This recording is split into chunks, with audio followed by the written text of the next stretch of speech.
On February 19, 1942, President Franklin D. Roosevelt passed Executive Order 9066 in response to the bombing of Pearl Harbor and the Nihao incident.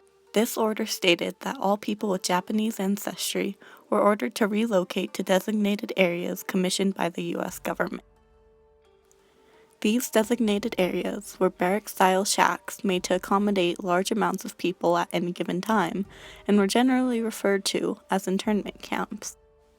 Influential people, such as community leaders and preachers, were seen as heightened threats and were evacuated to more strictly regulated camps with 24-hour security.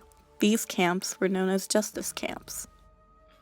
This led to forcibly separating families apart with no means of communication, as letters and other forms of communication were severely discouraged or disposed of by the guards. Makeshift assembly lines were created out of livestock pens that were recently vacated and were used by the Japanese internees for labor. After years of research, the estimated death toll is about 20,000 people.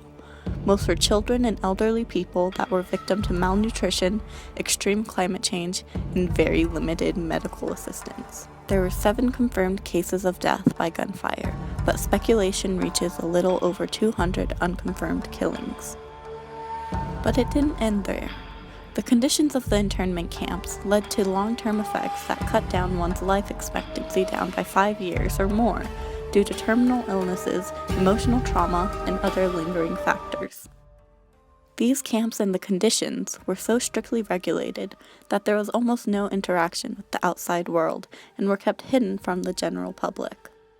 In December 1944, Roosevelt repealed Executive Order 9066 and put forth a reconstruction project. This project consisted of demolishing the internment camps and building neighborhoods instead.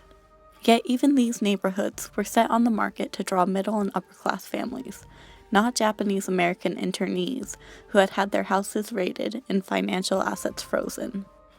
It wasn't until 40 years later that there was a blanket apology statement made to the families, as well as a small redress payment. Passing another 31 years later to present day, much of the facts still remain hidden in the dark. Help educate and supply voice to those who were ignored.